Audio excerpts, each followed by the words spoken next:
Hey, what's up, everybody? Welcome to another edition of the Brotherly Glove Podcast, where two brothers from Philly talk on all things Philly sports. We've seen it all, the best and the worst of teams, players, and coaches to come through this fair city. And oh yeah, we've covered it, 30 years combined in the industry. We have another Philly guy who is an industry native as well. Great guest, Anthony Dabbundo from The Ringer joins us. We got Tony Buns in the house. He's a writer about any and all things sports. He is leading the Ringer's World Cup coverage. He's also a featured host on the Ringer Gambling Show and the Ringer's Philly Special. Anthony, we know you normally do a Ringer Gambling Show on Friday morning, so we appreciate you moving that around just to get some brotherly love time in. We appreciate that. So. Absolutely. We actually recorded last night so we could get it in before the U.S.'s big game, which freed up my morning wonderfully, which means that I'll be done here around noon, and then I can hop in and get ready for 3 o'clock, where we're going to do, I don't know if you heard, but the Boys and the Stars and the Stripes, game 2. I'm excited. That's awesome. Yeah, should be an awesome one, man. We're really hyped over here. We've been cupped up. Johnny, we had a great guest in Paul Carr on last week, and we kind of told him we're casuals. We're Messi and Ronaldo and World Cup guys. That's kind of where our soccer fandom ends, even though you see the Philly Union hat back there. But every time the World Cup comes around, you can't help but get excited. Well, he broke it down for us, and we watched one game, so we're experts now. So we're ready to talk to you. Hell yeah, that's what we need. Paul Carr, former co-host with me on the Ringer Soccer Show, so we used to have a lot of fun working together. I love Paul; he's the best. Yeah. I need to catch up with him and see how his World Cup's going. He's awesome. Yeah, I know he's gonna be busy. All right, so let's before we get to that, Kyle, you want to start us off? Yeah, so we mentioned, obviously, we're going to get into World Cup by the end, but we did mention a Philly guy through and through. Even on your Ringer bio, it says you spend your summers at Citizens Bank Park. Well, so do we. Both of us have partial season ticket packages. I cover the Phillies for Metro Philadelphia. And last night, first game, can't believe it was this late into the season, first game of the season against the rival New York Mets. And Aaron Nola took the bump, and it went about as standard an Aaron Nola start this season can go. Another shorter outing from him. He was able to keep them in the game, but some of the other weaknesses, like lefties out of the bullpen, shown themselves. So let's start with Aaron Nola first before we get into anything else. This used to be a guy you could rely on going a quality start every time out, it seemed like. Is this just who he is now? Unfortunately, I think the answer to that is yes. And I think you're seeing the decline in his fastball quality reach a point where it's going to be very hard to hide it.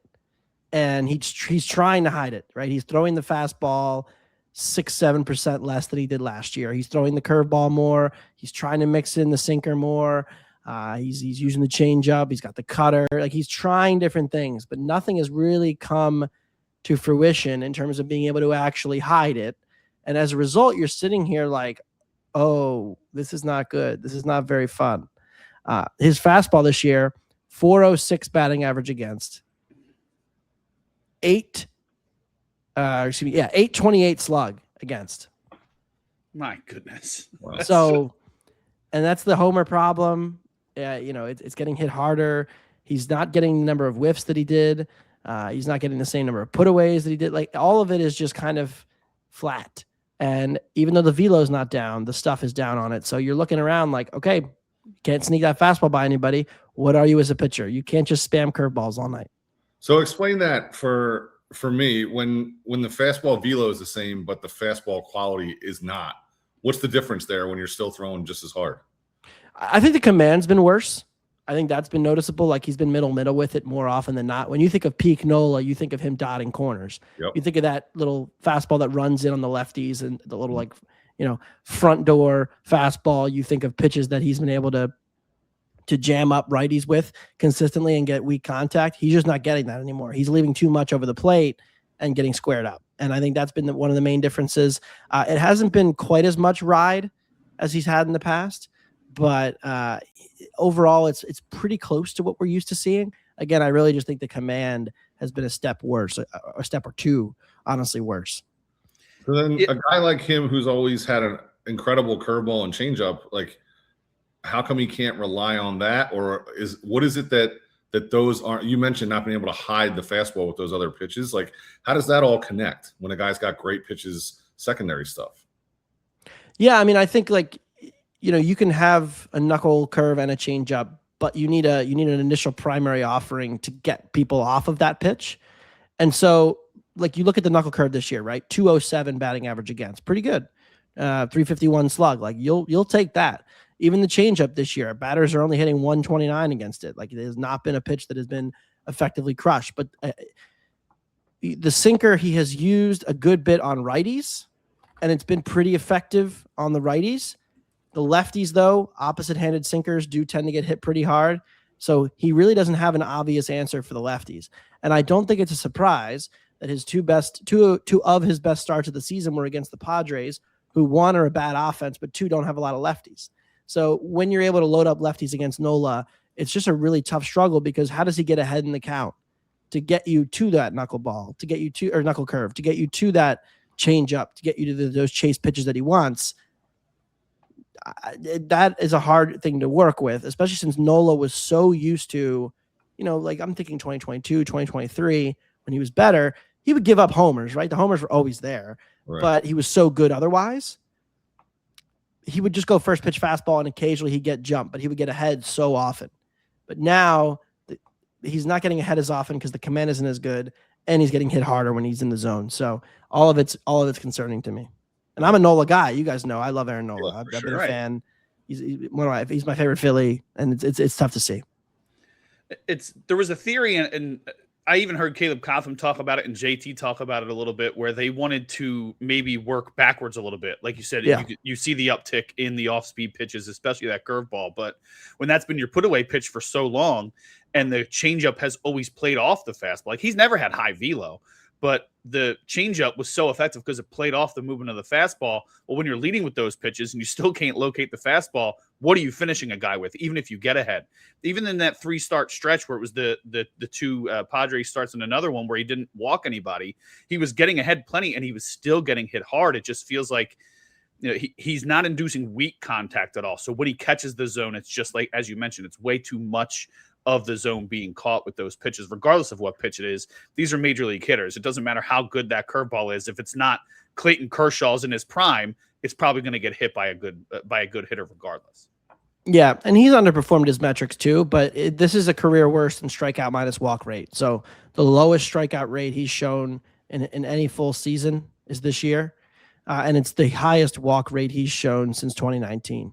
And I think that should be the clearest indicator yet that this is just a pitcher that is clearly declining. And this is the 5th consecutive year where his underlying stuff, his strikeout minus walk rate, has gone down.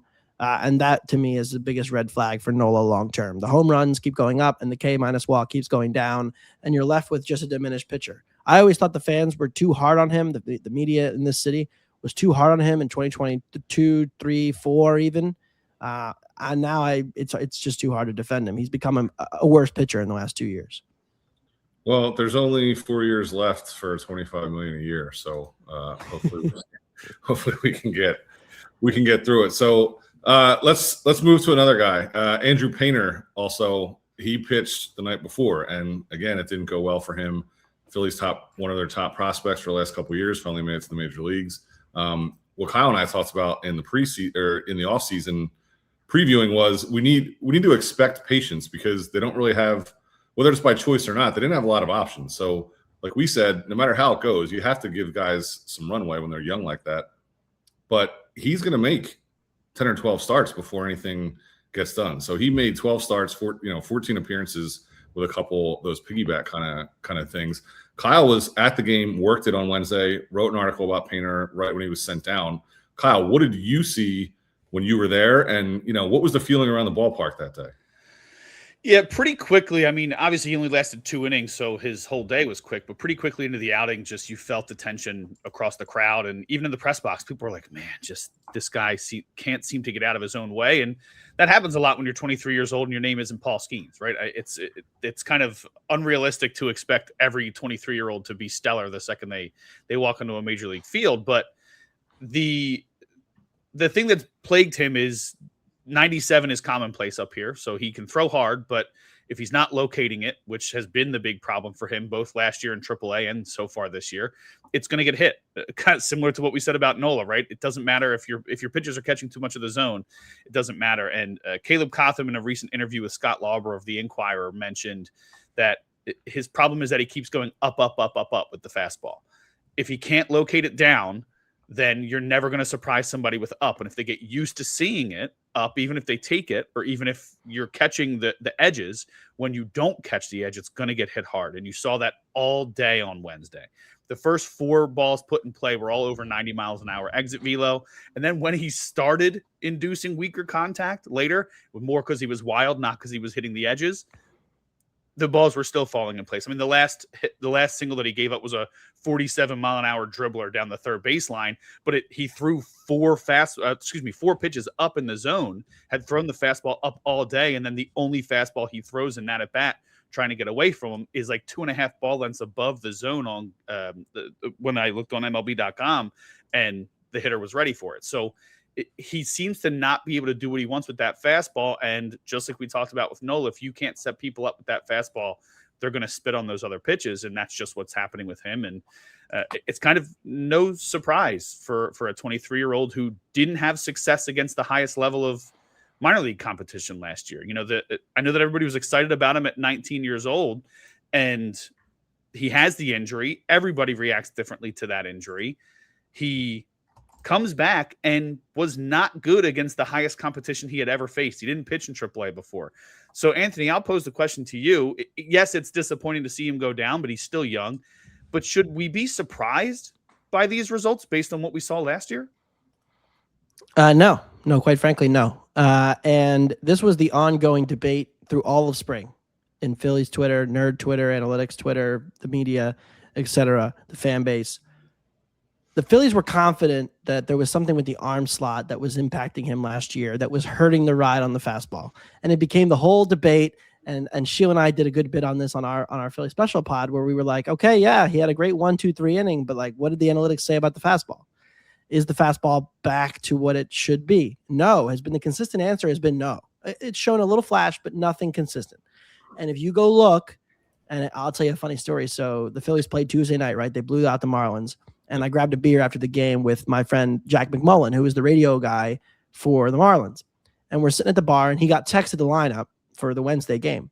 And he said, oh, Stowers is back in. He's hitting third. And we had just talked about how Stowers really struggled to hit elevated fastballs, especially against Zach Wheeler in the Monday game, and he got completely blown away by Wheeler. And I'm thinking to myself, okay, like, I bet you, I said to Jack, I bet you Stowers hits a home run tomorrow. Sure enough, right down the middle, a little elevated, but pretty much right down the middle, fastball from Andrew Painter in the first inning, and he puts it in the seats. And I think Owen Casey did the exact same thing in the second inning, and then Stowers in the third inning hit an RBI double. Same thing. He's trying to throw these fastballs by people, and it does not matter if you throw 95, 96, or 97. That's almost borderline table stakes for some of these young guys now. Like, that's the expectation. His fastball this year is getting absolutely annihilated. 400 batting average, 660 slug. It's like every hitter being Aaron Judge against your fastball. Were you listening to this before you came on? That's literally what Johnny said in the pre-show meeting. He was like, it's Aaron Judge versus, oh my God. Yeah, it's crazy. And honestly, you know, I don't think there's a fix for it because he doesn't command the pitch well enough. If you go look at the heat maps on Savant, like, a lot of stuff is over the middle. The only good starts he had were when he had excellent command of the secondaries. When he was able to use the secondaries, throw for a strike, low in zone sliders, curveballs, getting ahead, using the sinker on righties, had some success, but he had no answer for lefties because that fastball is just not missing any bats. And even when he was getting outs, I was at a game a couple of weeks ago where he got through the first couple innings clean, but it took forever because he just could not get swings and misses. So I think there's just real no ceiling here. Whiff percentage, 10% on the fastball. They tried for a little bit to hide the fastball, right? He had that good start against Boston where he was really effective up at Fenway. And you're like, well, they're not throwing the fastball anymore. That was after he got blown up by the A's, but it's a really hard strategy. And I think I even said this then. I don't have the number in front of me now. I haven't pulled it up. But at one point, there were like 100 qualified starters, and he was in the bottom 10 of fastball usage amongst them over that 3 or 4 start period where he was a little better. And it's like the names on that list are not guys you usually want to be listed with in the bottom 10. Right. And I'm like, I don't know if this is sustainable. And it turns out it wasn't. So, the Painter Bears have certainly been correct, seeing what happened in spring, seeing that the fastball wasn't back. It's been a rare L for Phillies pitching development. To their credit, like Caleb Cotham is probably the most underrated character in this Phillies run here the last 5 years. I'm very confident in that. And this is the one thing they've really kind of just failed to get the launch to work. I'm not sure what it is. Obviously, at the end of the day, it's down to the player, but this has been disappointing. And honestly, the most disappointing by far development of the season for the Phillies. It's not that JT's over the hill or that Bohm is bad in a walk year. It's, to me, this is that the pitcher that we hoped would anchor this rotation, you're hoping can become, not Zach Wheeler, but can take some of the place of Zach Wheeler when Zach Wheeler is no longer playing baseball in a couple years. And that just has not been the case at all. It doesn't look like it's trending in a good direction. Yeah, and I want to point this out. We're 100% with you on Caleb Cotham. Kyle he did a feature with Cotham a couple weeks ago and wrote that up on Metro Philly and Philly Sports Network. I would encourage people to look at that because he sat down and asked them a lot of that stuff. How do you identify pitchers? What do you guys look for? How do you build a staff? And specifically, he honed in on the way they built the bullpen this year. But we agree. You could name so many people over the last couple of years who have come in and been awesome when they got here. It's been really impressive. And yeah, we're on board with that with Cotham. For Painter though, I think the thing that worries me. So Phillies right now are 18-7 when Wheeler and Sanchez start. They're 22-28 when it's anyone else. And we were saying in the offseason is, look, if he's your fifth starter kind of by design, the fifth starter you don't need as much. And if you get what you're expecting from the guys at the top of the rotation, and especially once you get to the playoffs, which right now this is all geared towards playoff results for this team. The fifth starter is not even going to start games in the playoffs. So He was kind of in a nice spot, right? If things go well and you give him some time, which they were going to do. But so we started this conversation about Nola. If this is the new Nola, and if you're not sure, if Luzardo is going to be more around 50-50, then you kind of needed someone to step up, and Painter seemingly had no shot early on. So yeah, we'll see how long he's down there and what they do. And we were saying in the offseason, if Taijuan Walker pitched like he did last year in that swingman role, where he was still not amazing, capable, but he was effective, right? Yeah, that's your backup plan to being forced to use the rookie in this situation. And we even talked about it with Justin Crawford.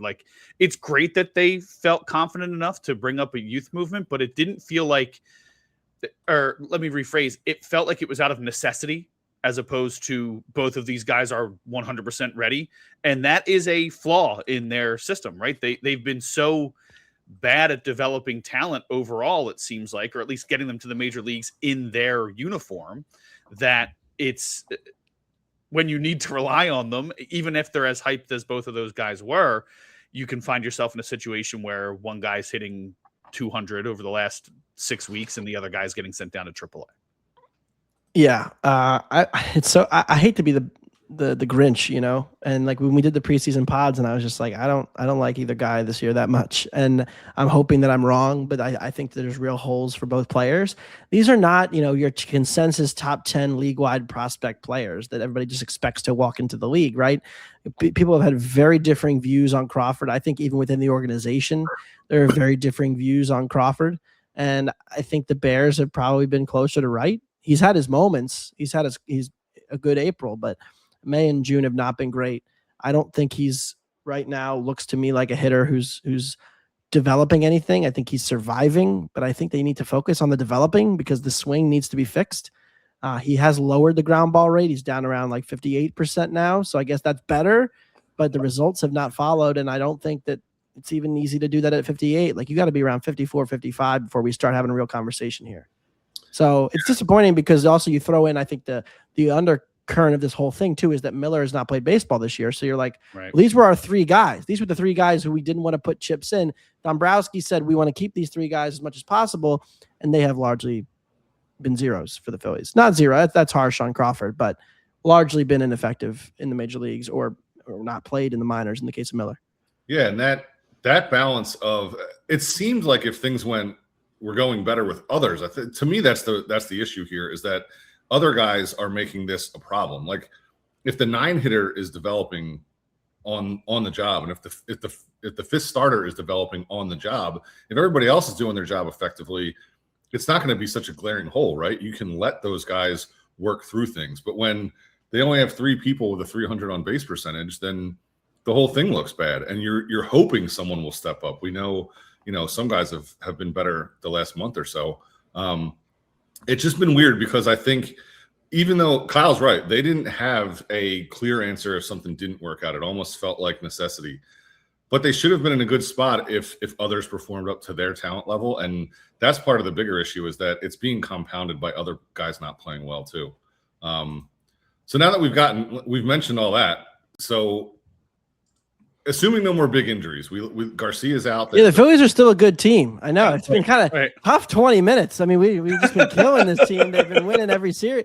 Well, they are still good. So it doesn't feel that way sometimes. Yeah, they had that bad stretch. They changed managers, but I looked at it. They were 2-11 against the Cubs and the Braves. They're 38-24 against everyone else. That's a top 5 win percentage in the majors in those games. So even with the slow start, they've been all right. Now, certainly some of it's schedule dependent. The schedule looks decent going in the break, and then it's tough coming out. But let's say, assuming no more big injuries, can this Phillies team contend this year? And what kind of, whether it's small or big moves, like there's obvious stuff that they've been trying to get for years, but what's something this team can do as currently constructed to make themselves a real contender? Well, you guys mentioned it, right? And I think this is the case for the Phillies, and it's really been the case for the Phillies in the playoffs every year in this run, even going back to 2022, and it was like, just get in, Wheeler and Nola, just get in, Wheeler and Nola. They have Wheeler, they have Sanchez, and I still have a lot of faith in Jesus Luzardo, even though it's been an up and down year. I mean, we all know what the ceiling is. We've seen the ceiling in a playoff setting. We've seen the ceiling in regular season too, even though it's been kind of maddening at times. So when you think about that, you're like, just get me there. And I will take the Phillies' 6 best relievers or starters and relievers over any team in baseball, or at least on par with any team in baseball. It's like Wheeler, Sanchez, Luzardo, Duran, Kerkering. Like, those are the guys do you feel pretty good going to war with in a series. They need to figure out the first lefty chair. Like, that's a big question mark. And I think the Alvarado stuff is a little scary. The Keller stuff has been up and down, but I still believe in Keller too, long term. So you like the run prevention ability of this team. And I think as a result, you're like, you know what? Can we get one more bat? One more bat? We all know what it is, right? They need a right-handed hitting player who can hit some power for some power. They haven't had it in this lineup. It's been lacking. People have gotten creative on different ways. I said on Philly Special, I would love for them to get really aggressive and go after a Christian Walker and see if Bryce Harper can play the outfield for 2 or 3 months, play right field, because Walker gives them the patience, the power, the pop in the middle of the lineup that they've lacked, because there's not a lot of great right-handed hitting outfielders out there. If you wanted to go try to replace Adolis Garcia or find a platoon partner for a Justin Crawford, or if you're just going to say we're going to maybe make Crawford our 4th outfielder and bring in a center fielder at the deadline. Like, there's a lot of options because there's so many damn holes. Yep. Right? Like, the lineup has so many holes that you have a lot of different things you can do. And so it's going to be a challenge to see how Dombrowski matches supply and demand and tries to figure out where he can get his in. Is it Joe Adell? Are the Angels going to trade him? I don't know. Joe Adell's been up and down throughout his career, but he definitely adds pop to the lineup. So like, I think that they're going to regret being a bad short, and you cannot waste the season they're getting from Sanchez, the season they're getting from Wheeler, knowing that the clock is ticking on your core with Harper and Turner. Turner's already showing age. Real Muto is clearly showing age. Bohm's walking, which might be a net positive. I don't know. We'll see who the third baseman is next year. But like, there are just so many different options now because there are so many holes. There are literally 6 guys in this team that are not really hitting. Kyle and I talked about this last let's year. Go for it. It felt silly at the time because we were talking about it towards the end of the season. We talked about it all off season, and kind of like you just joked, hey, this is a good team that we feel like we're dumping on for 20 minutes. And even as they were heading into the playoffs last year, about to win the division, 4 straight playoff appearance, all these stars, and it still felt like there were maybe holes would have been strong at that moment last year, and they went toe-to-toe with the Dodgers. But it felt like there was a lot of spots that they needed to and could improve. And I agree with you. In the past, it's kind of felt stuck, right? Like this guy's here, this guy's there. There's only so many places to go. Now it feels like there's so many things that need improvement. Just get anybody, and you're going to have to force people to move around. I'm glad you said Adele. That was the guy I was pushing for all last year. Obvious fun player. He can be maddening too, though. Yes, for sure. And his numbers are a little bit down this year, but on Savant, he's got red on that page. And some of the other guys I was looking at are not the same. Like, that was my big thing about Garcia. To me, it felt like he had looked a lot like the guy who was trying to replace the previous 2 years. We know 23 and the playoff run was awesome. But I like Adele. I'm also big on Byron Buxton if they can figure out a way to do that. Now, the trouble I'm not sure he wants to be traded, though. I would say he basically just said I'm a twin for life the other day. So I know. It's funny. This is not revisionist history. We weren't doing a podcast, so I don't have the receipts. But I think I wanted them a couple years ago to make a big push and make the big trade for Brent Rooker and Mason Miller, and I think that would have solved all these problems years ago.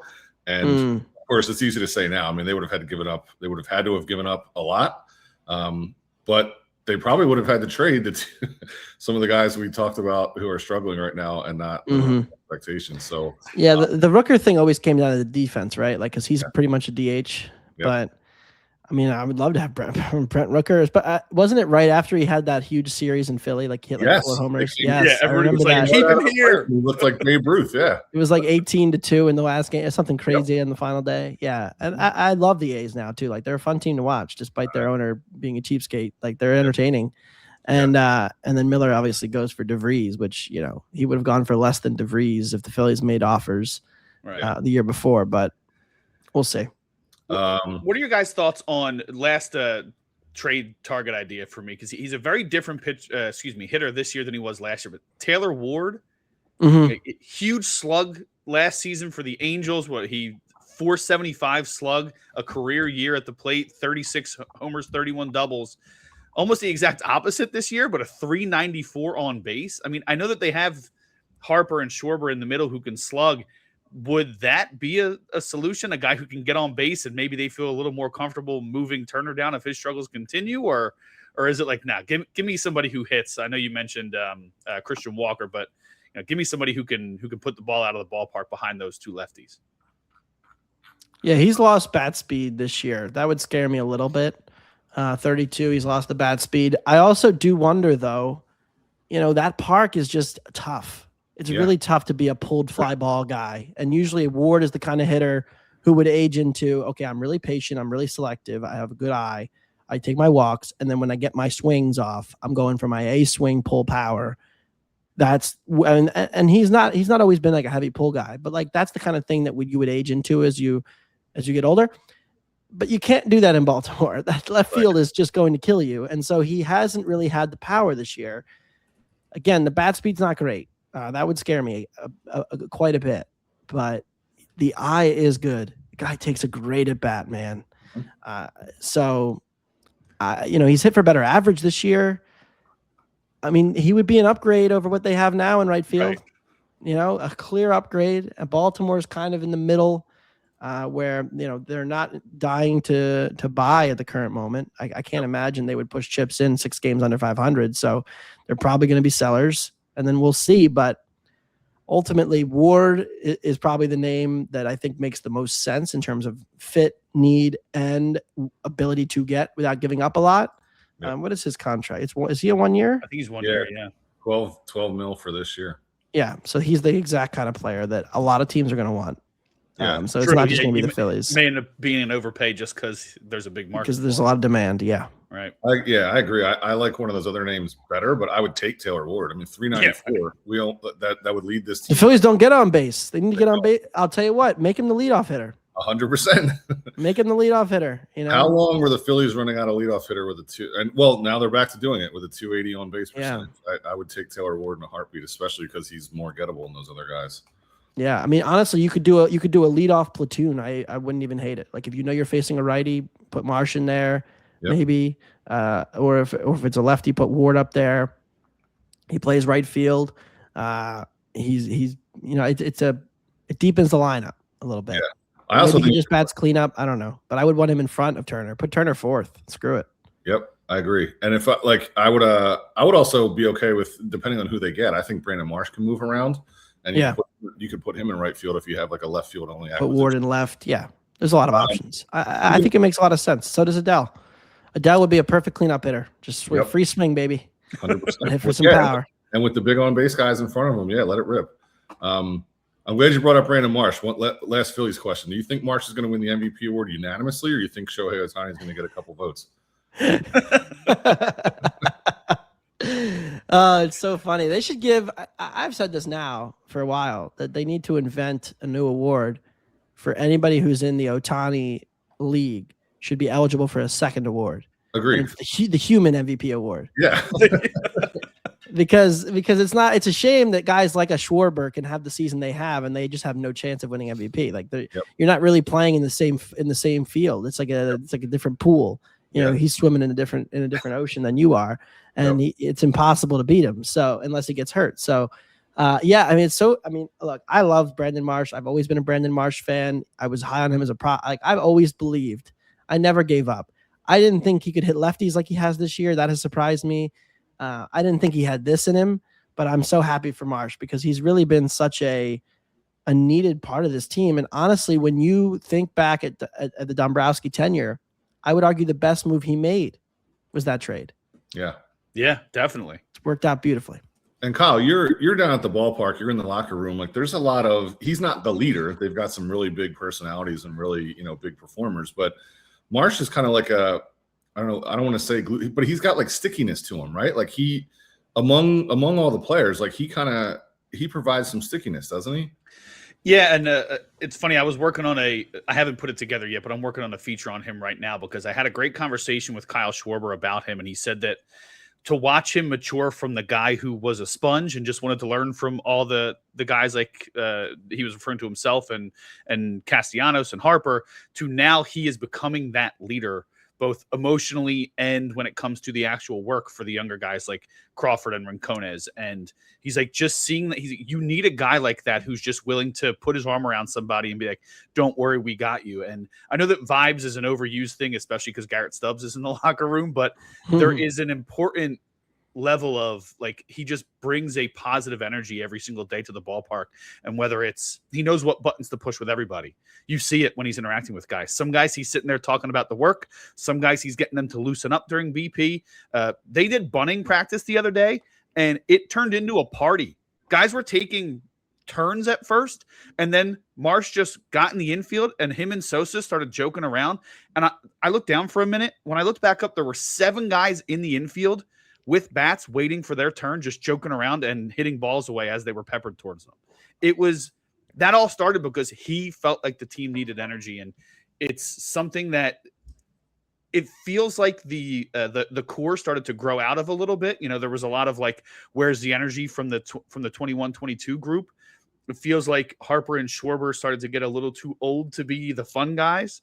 And Marsh has really brought a maturity, but that fun level back, I feel like. And that's important to have in locker rooms. It's a long season. And whenever you ask somebody about the energy that he brings, they're like, you need people who are constantly positive like that, because it is such a long, grueling season that we wouldn't be able to survive without a guy like him.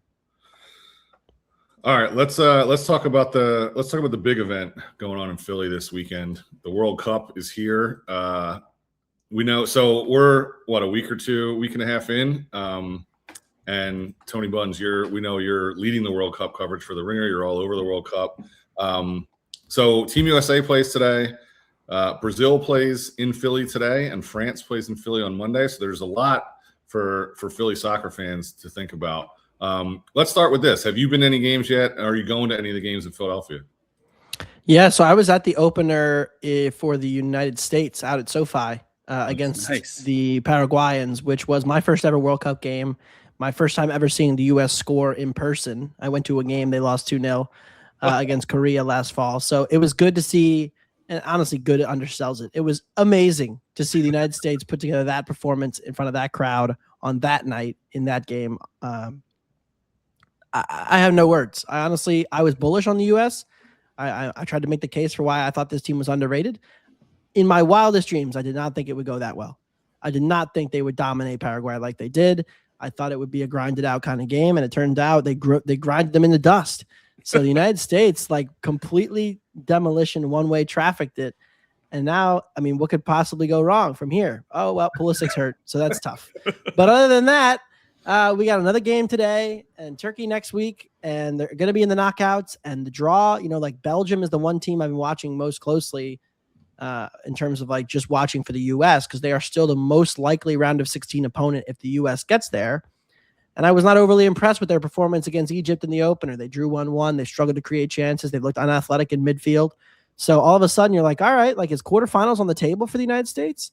And then at that point, like it's an amazing success, and anything that happens from there on out is a kind of house money. I mean, you're still in the World Cup quarters, but you're kind of playing with house money at that point. So I really want the U.S. to make a big splash here because I think it is so important for the growth of soccer, for the belief in the U.S. team, for the belief that they're growing, they're building something.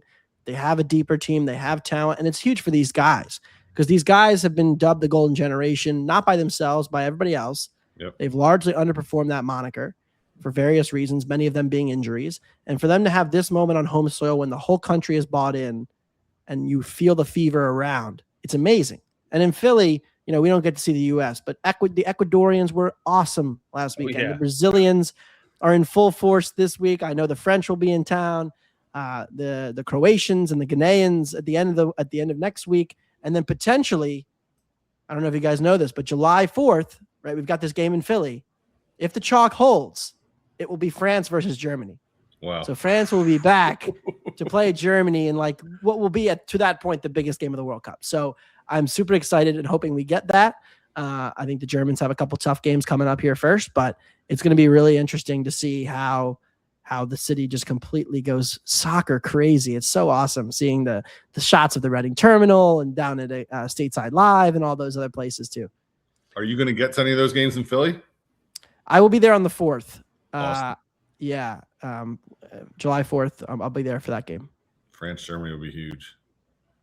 Unless my wife gets more sick, she's feeling kind of a baseline of okay. I'll be in attendance tonight, so she'll be okay. Awesome. If she gets more sick, who are you going with? I'm working. I'm a beer vendor down there, so gotcha. Nice. But because I'm a beer vendor and not part of the media, I get to be as raucous as I want to be. So it should be. Yeah. I'll be in there with the fans yelling like a maniac. I think the beer vendors are encouraged to get involved. Oh yeah, they should be. One thing I like, I don't know if you guys saw it, and I'm sure both of you will love it if you haven't. The Brazilian fans seem to have taken notice that there's a curse if you put your jersey on the Rocky statue.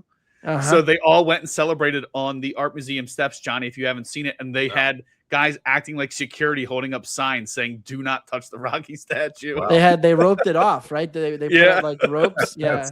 That's fantastic. Because Ecuador took over the entire city and they put a jersey on Rocky and they lost. So it's like, the curse extends. It's not just when you're playing the Eagles. You put a jersey on that guy, you're doomed for defeat.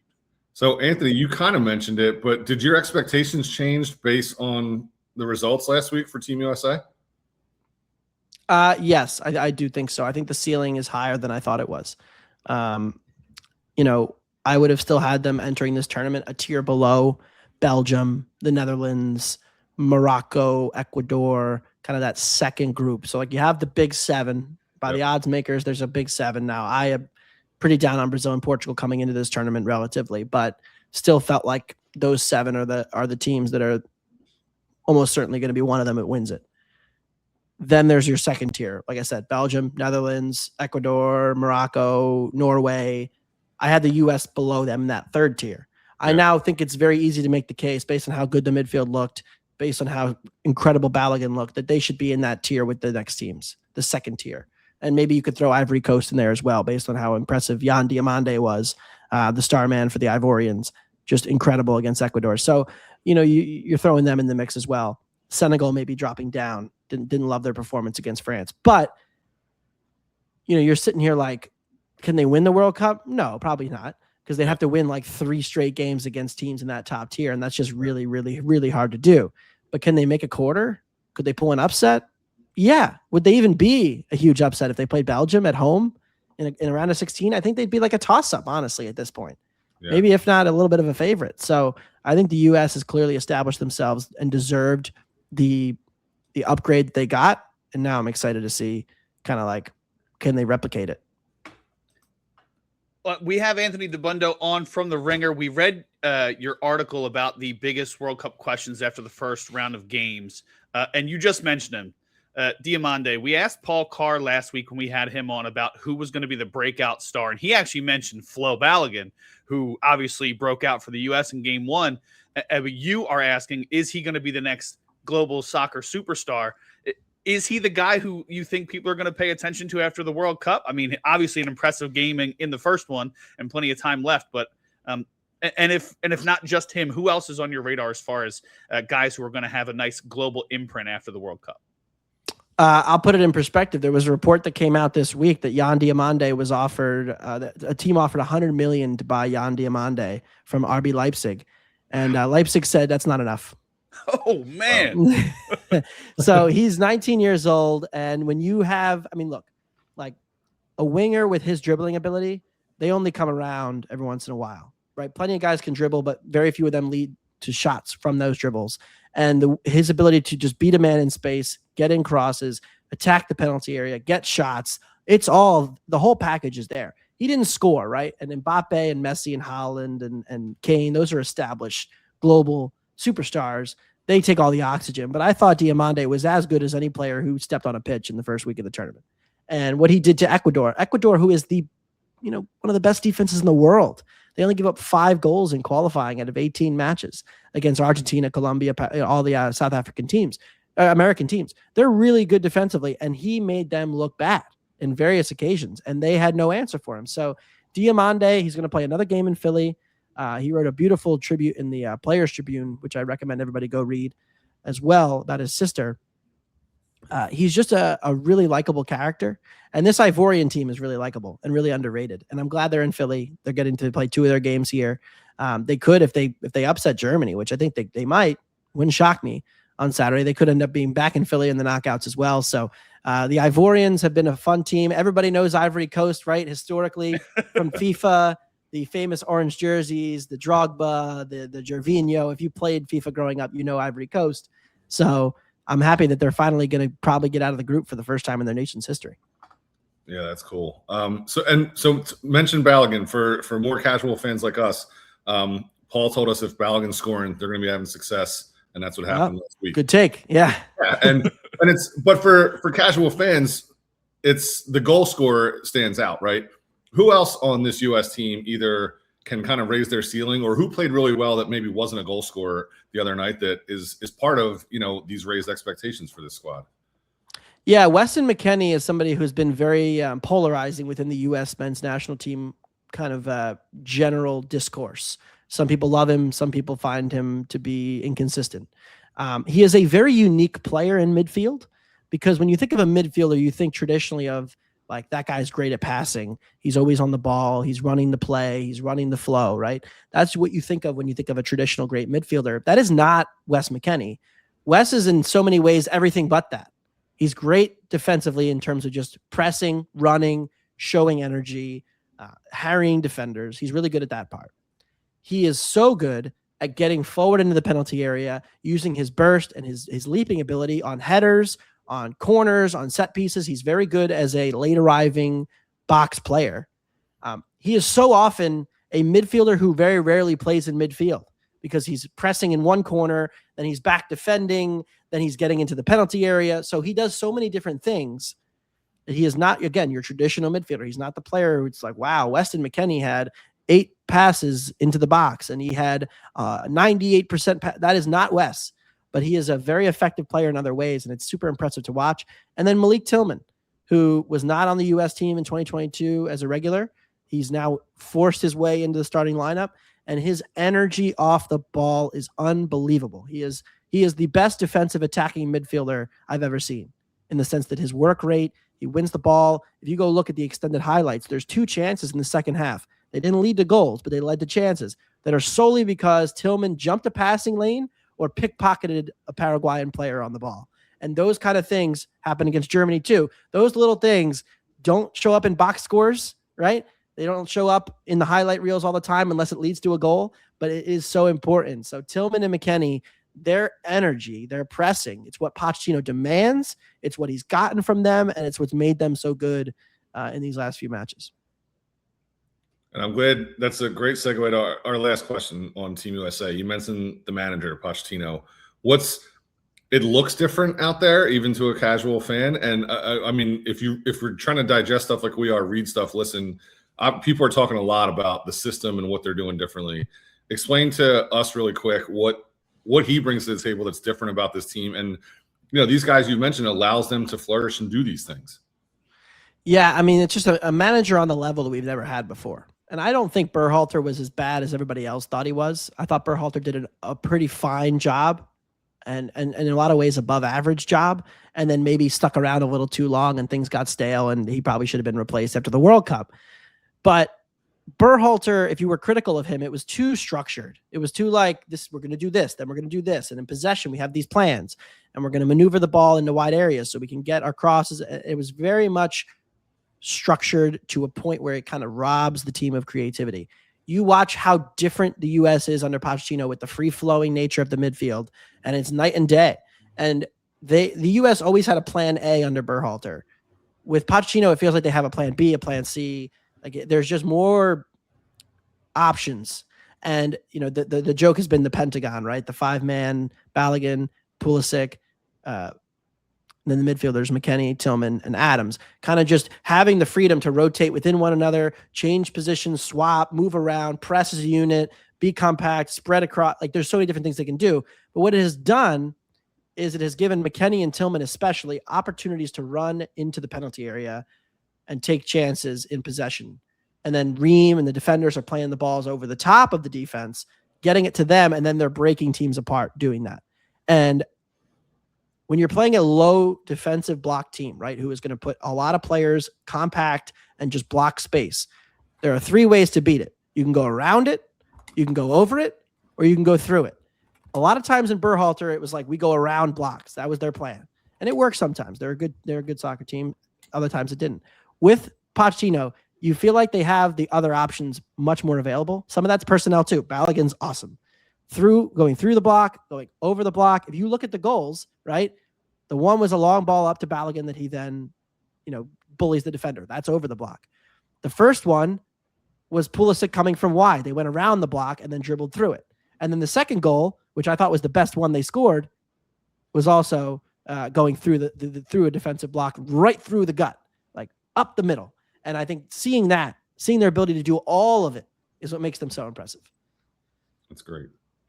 Was that digestible? I think so. Okay, got it. It gave me something to watch closely at 3:00. So now, if Pulisic isn't playing, right, it's like, do they get stuck going around again? Like, is it going to have to be the wide areas? I think so. Like, I think Robinson and Dest, the 2 outside backs, become increasingly more important if Pulisic doesn't play, because Pulisic is still the one guy who can, in the middle of the park, like just glide past people and like beat them. And like, I don't know if they have another guy like that, really.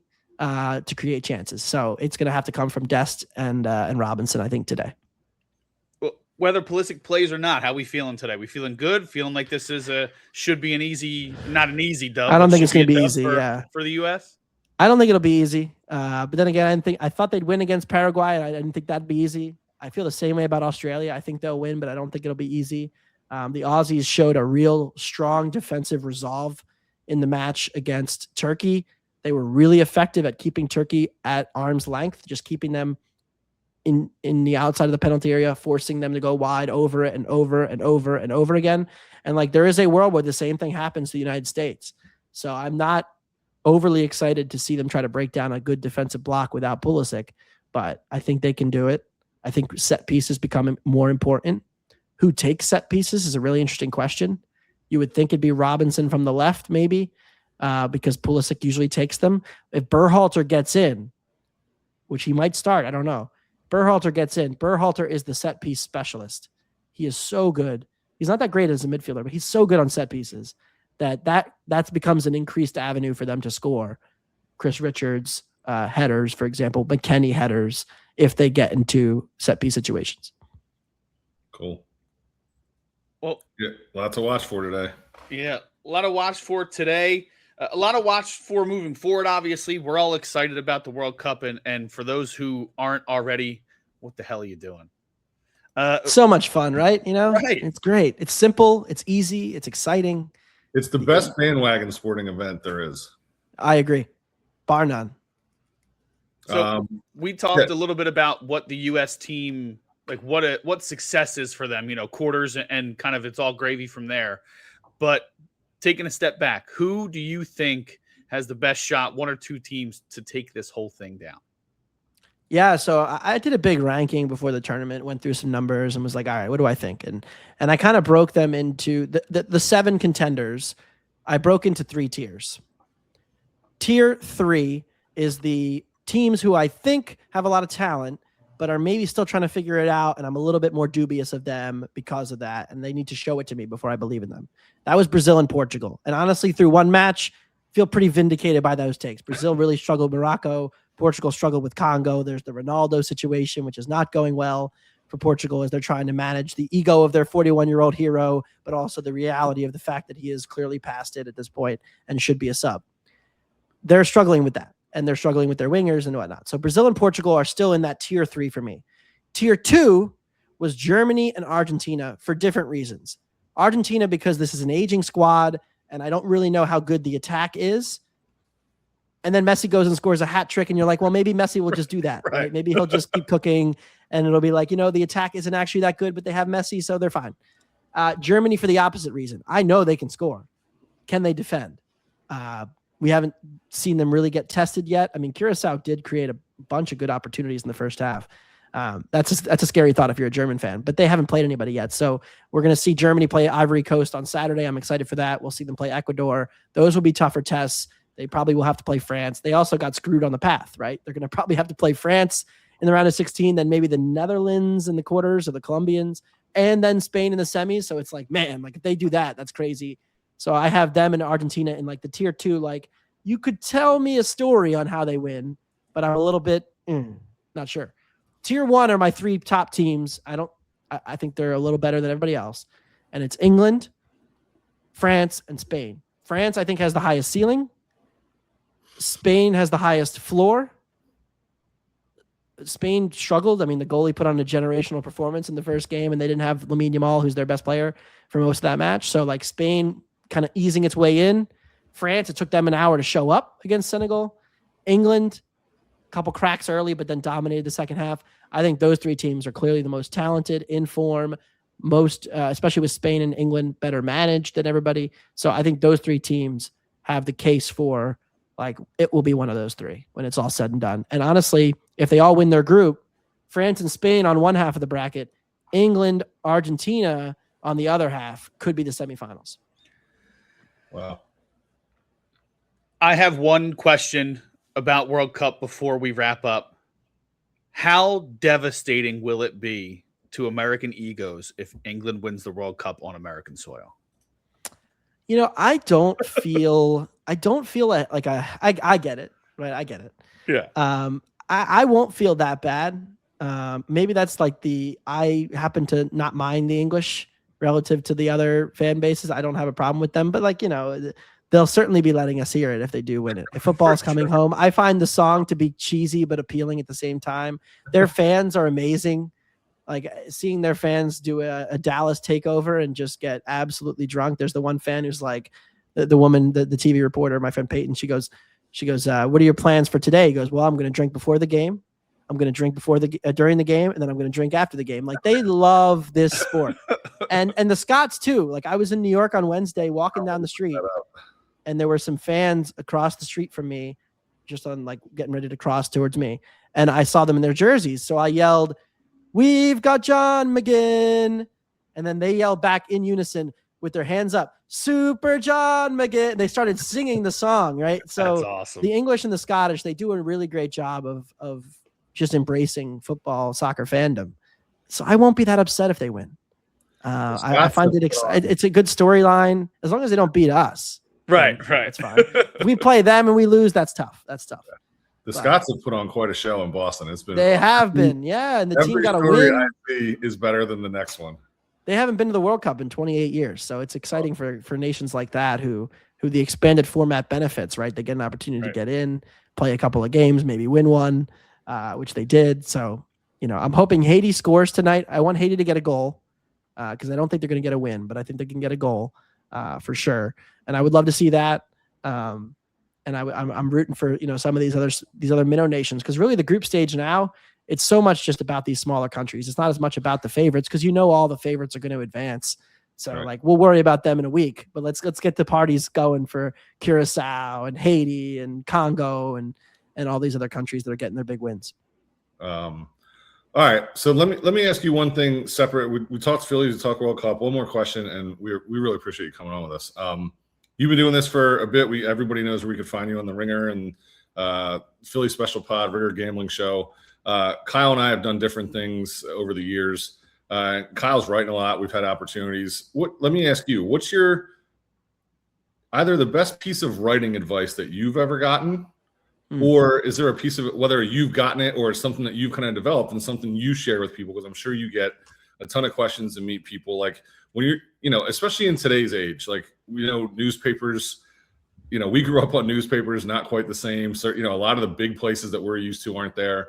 But the way things are right now, whether it's the best writing advice you've ever received, or what kind of advice would you share with people about writing? So I got this book when I was a freshman in college called Writing for Story by John Franklin. And it was recommended at our college newspaper, the Daily Orange. And it basically, this guy is amazing, but he basically goes into like the arc of telling a good story. And I'll say this now, like nobody reads anymore is true. It is very hard to like monetize a website in the year 2026 because of AI and Google and all that shit, which is way above my pay grade. But this is what my manager tells me, and this is what the nerds tell me. But people still like good storytelling. You just have to figure out better ways to tell it now. And I think the storytelling is still the same in writing. But can you translate it to video? Can you translate it to a podcast? Can you translate it to short form, long form, video, visual form, visual journalism? Like all these different ideas, you're still telling the same stories. You're just doing it in a different medium. And I still think the written word is going to make a comeback. I think people are going to reflexively get tired of doom scrolling and of cooking our brains with TikToks, right? I'm on TikTok, but I hate it. I don't really scroll. I just post shit now. I don't like it. I'm very old school in that way. I enjoy writing. I enjoy podcasting, long form stuff, having discussions, being smart and fun about sports. But I think that the book is great. I've learned a lot from that book. And then you can only get better at stuff by doing it in our industry. Like it's not like I tell the college kids who are in school now who message me and want to network. And I'm like, this is not like, finance where you're going to get judged on your GPA, or like law school where you're like, you must have a certain grade point average. It's like, are you entertaining? Are you smart? Are you informative? What is your edge? Kind of thing is what I always tell people. It's like, what are you bringing that like somebody else can't just do or isn't doing? Where's there a hole in the market? What does people want? So I think that's kind of the ultimate thing to try to balance. And that's why, I found a fun niche with the sports betting stuff. It was getting popular when I was coming up. I love math. I love nerdism. I love trying to talk through the games in an interesting way, throw a few bucks down on it. If I'm not, a fan of a team, it gives me a reason to watch, something to follow. It's a fun puzzle. And then I love the Phillies, right? I love my teams as well. So being able to go on with Sheil has been such a joy because we're both fans on that podcast. Like I'm not a credentialed member of the media, right, when it comes to the Phillies. So that's a different kind of vibe for me.